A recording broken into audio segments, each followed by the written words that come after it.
We are going to discuss very important topic of core Java, that is string. So what is string and string handling in Java, and let's see what we are going to cover in the string topics. So basically what is string, string types, difference between string, StringBuffer and StringBuilder, and how to create string object and the methods in the string class. Basically string is a class in the java.lang package. So there are three important classes in the string. So the first one is a java.lang.string, the second is java.lang.stringBuilder and java.lang.StringBuffer. All these classes represent the sequence of characters. Now let's see the difference between the string versus StringBuffer and StringBuilder. Basically string is a immutable, means once we created the string we cannot modify it, whereas StringBuffer is a mutable, we can modify the string as per our requirement, and the same StringBuilder is also mutable. Now the second difference is thread safety. Basically string is a thread safe, that is immutable in nature. StringBuffer is also a thread safe and StringBuilder is not a thread safe. Performance wise, string is a slower for concatenation and modifications as string is a immutable, whereas StringBuffer is slower than StringBuilder due to synchronization, and StringBuilder is faster than StringBuffer due to lack of synchronization. Now when to use this string, StringBuilder and StringBuffer? Basically when we require the immutable string, then we go for the string class, but when you want to the modifiable string, that is mutable string, we go for StringBuffer. Basically we use in a multi-threaded context. And StringBuilder, when mutable strings are required in a single threaded constraint, then we go for a StringBuilder. Now the string class was introduced in JDK 1.0, whereas StringBuffer introduced in JDK 1.0. StringBuffer is a legacy class, whereas StringBuilder is introduced in a JDK 1.5. Now let's see the constructor in the strings. This is a public string. This is a parameterless constructor. Parameterless constructor means don't take any type of arguments, and this string will create an empty string object. Suppose like example string str is equal to new string, it will create an object with empty string. Now the second constructor is a public string having an argument as a string. This is a parameterized constructor which is taking argument as a string, and it will create a string with the specified object. Let's go through example. Suppose string str is equal to new string, that is welcome to Digitech Fluencer. So when we print that str, then we will get output as a welcome to Digitech Fluencer, that is the string object created. Now immutability of the string. As we know that strings are immutable, means once the string is created we cannot change or modify the value. Okay, now let's go through the example. Suppose string s1 is equal to new string, so hello, a string with hello object created on the heap. And when we use the method s1.concatenate hi, JVM will create a new string object with hello hi, but as strings are immutable, so the new string which is new object which is created on the heap with hello hi having no references. So when we print the s1 as a s1 object, then we will get only hello, as though we have concatenated s1 with hello, but with hi it don't have any references, so it will give us the only string which we have created with hello. Now suppose we will modify that s1.concat having a reference as a s2. So when we print that s2, then we will get the output as hello hi. Now suppose s1 plus is equal to 1 2 3 4 5. Basically this is nothing but a concatenation, that is string s1 which is having object as hello concatenated with another string 1 2 3 4 5. So here when we print the output of s1, we will get hello 1 2 3 4 5.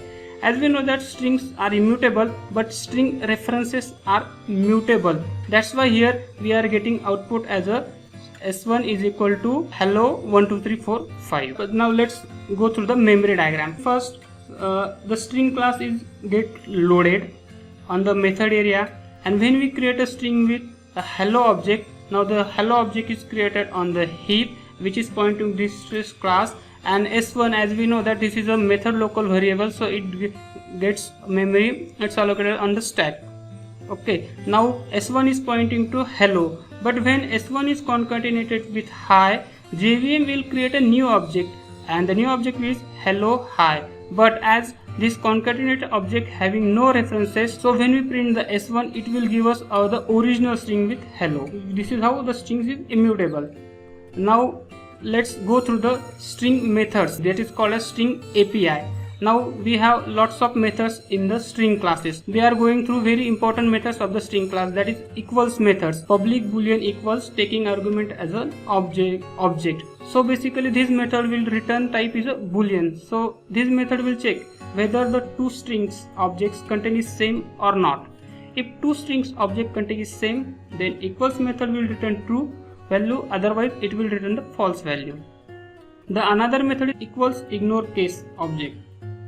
This method is will perform the case sensitive comparison between the two string object contents, but equal ignore case method will perform case insensitive comparison between two string object contents. Now let's go through the difference between equal operator and equals methods. Equal operator compares the reference equality list or the memory location. It checks whether the two memory locations are same or not. Now what equals method will do? Initially equals method was defined in java.long.object class.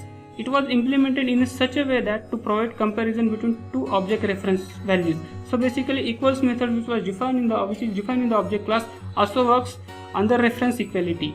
But string class has overridden this equals method, and the reason behind the string class overridden it because it wants to replace the reference equality by content equality. Now let's go through the program.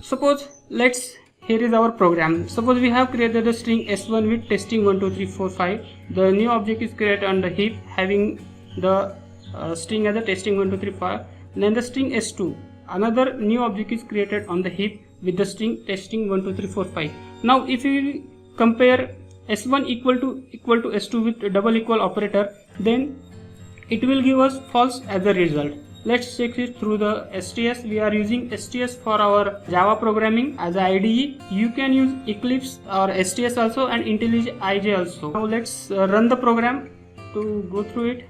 Now here when you check s1 equal to s2, so it gives us false as a result. This is because the objects created on the heap s1 and s2 having two different memory locations, and double equal to operator will go by reference equality. That's why we are getting as a false. But when we check with these two objects, that is s1 equals s2, it will give us true as a result because equals methods replaces reference equality by content equality, and as the two strings having the same content, we are getting the result as a true. Now suppose we create another string s3 as a testing 1 2 3 4 5. Suppose s1, we check s1 is equal to s3, as all the memory addresses of s1 and s3 are different, so we are getting result as a false. Also s1 equals s3, the contents of s1 and s3 also are different, that's why the result is false. But when we are going to use the method of equals ignore case, that is equal ignore case method is insensitive, as we check in our insensitive for comparison, so it will ignore the case sensitive, give us the result as a true when we compare s1 equals ignore s3. Let's go for literal versus non-literal strings. So what is literal and non-literal strings? Basically the strings which are in the double quoted is called as a literal string, and the string which we create with the new keyword are non-literal strings. So let's go through the program to get the difference between literal versus non-literal string. In demo 3, suppose here we have created the string s1 is equal to hello. Before the JVM class loader load the class, literal strings are loaded in the method area. When we create a strings with literal, its reference is created in the literal constant pool. So string s1 is equal to hello. The string is created in a heap hello, and its reference is pointed toward in a literal constant pool. And as s1 is a local method variable, s1 is created on the stack. S1 gets a memory on a stack and it is pointing to the hello object. Okay, now suppose we have created a string s2 is equal to new strings, so it is created the new string s1, that is the hello object, is created outside the literal constant pool, so it is created on the heap and it is pointing to the s2. So suppose we have created string s3 is equal to hello. As this is a literal string, so JVM won't create another new object on the heap. it will check in the literal constant pool whether the string having the hello has any references or not. So it finds that there is a reference, there is already a reference 1 which is pointing to the hello. So JVM won't create any another new string object. Now let's create a string s4 is equal to hello. So this is again a literal string. So JVM checks whether this string has any references in the literal constant pool, but here there is no string has been created with a capital H hello. So JVM will create another new object on the heap, that is hello, and its reference is in the stores its reference as a reference to in the literal constant pool. Now let's compare the strings. Suppose we use s1 equal to s2. Basically it will goes for the reference equality, as s1 having different memory address location and s2 is having different memory location. So it will give us as a false as a result. Let's run the program once again. Here we get the result as a false. Now let's check s1 equal s2. Basically equals, as we have seen, just equals method checks for the content equality. Now s1 and s2 having the same content, we are getting the result as a true. Now let's compare s1 equal to s3. Because these two are literal strings and pointing the same references in the constant literal pool, we are getting the result as true. Now let's compare s1 equal s3. Equals method goes by content equality, so we are getting the result as a true. Now let's compare s1 equal s4. As s4 is also a literal string but having a different reference than s1 in a literal constant pool, we are getting the result as a false. Though earlier for s1 equal to s3 we are getting the result as a true, but for this one we are getting result as a false. Now if we compare s1 equals s4, so equal methods checks contents, as we know that it will give us the result true, as both the strings having a different content. So now let's go through the different method of the string class. Let's go for the compare to method. This is compare to method, that is public int compare to string str. So it is taking string as an argument and the return type is an integer. So this method what will do, it will check whether the two string objects contents are existed in dictionary order or not. Basically it gives a difference between the contents objects as per dictionary order. The another method is public boolean starts with string str. So again this method will take argument as a string and it return type is a boolean. So it will check whether the two string with the it will check the string starts with the specified string or not. If starts with the specified string, it will return as a true. If not, then it will return as a false. In the same way, the method ends with works, having the argument as a string str and return type is a boolean. So it will check whether the string ends with the specified string or not. If it ends with the specified string, it will return us as a true, otherwise it will return us as a false. Now public boolean contains string str. Now this is the content method having an argument as a string and its return type is also a boolean. So it will check whether the string contains the given specified data or not. Now replace method. So what the replace method will do? It will replaces the old character by a new given character, and its return type is also a string. So return is also a string. Now let's look at the caret method. Basically this is caret gives a character which is present at particular index. So taking argument as an index and its return type is a character. In the same way, the method index of, that is string, it will taking argument as a string and it will return the index of that particular strings. Okay, in the same way of index of, the last index of words, it will check where it will return the index value where the last occurrence of the specified string. Now let's go through all the methods through the program. We have created the string s1 is equal to welcome to, and we have created the string s2 is equal to digitecfluencer. Now if we compare these two strings s1 dot compare to s2, as all these are non-static methods compared to caret, that's why we are calling it through the reference. So s1 dot compare to s2, so it will give us the difference between the two strings and it will go through dictionary order and it will check letter by letter the difference between the two char. Now let's run the program and let's see what we get. So here when we compare those two, the string s1 and s2, we are getting output as a 19. The difference between the two letters, that is w and d, is 19. Now let's find the char at 0. It will give the character which is present at the index. So when we use s2 dot char at 0, it will use the character present at index 0, and that is d. So we are getting the same output. In the same way, we can get the index last character of the strings, and the method is s2 dot char at. Now we know that s2 dot length minus 1. This method will give the last index, because indexes starts with 0. So s2 minus length dot 1 will give the last index of the string, and the last index of the string and the character present at the last index is nothing but r. So we will get this r here. Now s2 dot contains. Now we know that the contains method return us the true or false, that is whether the specified content is available or not, and we are printing in the form of yes or no. So when we use s2 dot contains take, it will check in the string to whether this take string is present or not, and here it is present, so it will return as a yes. Now let's create another string. s3 is equal to new string, that is Java strings are easier than C++.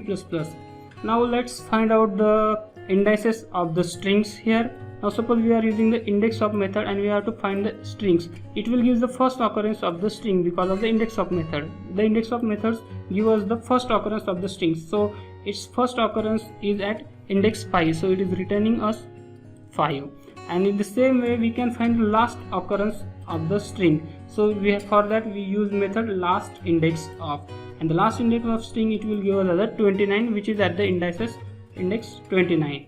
Okay, now let's check another method starts with. It will give us whether the particular string starts with the specified data or not. Here we are checking with dg, that is the string s2 starts with dg or not. Here the string starts with dg, that's why it is returning us as a true. In the same way the method ends with words. Now we are checking it whether the string digitech, where the string s3, that is Java strings are easier than string in C++, end with the string C++. So the method is ends with, so s3 dot ends with, it will check whether this string ends with C++ or not, and here the result is true as the string ends with C++. Now let's go through another method, that is replace. So the replace method here is in the replace method, as we know that replace method replaces the old character with the new character. Suppose our string welcome to, here we want to replace the character e with the character z. So as this is also a non-static method, we are calling it through the object s1 dot replace. So let's check what is the output it will give us when we say replace e with the new character z, and the output is like this, where e is replaced by z. So this is all about the strings. Now if you want to learn from us all the Java concept, you can reach us on the following number. Now if you want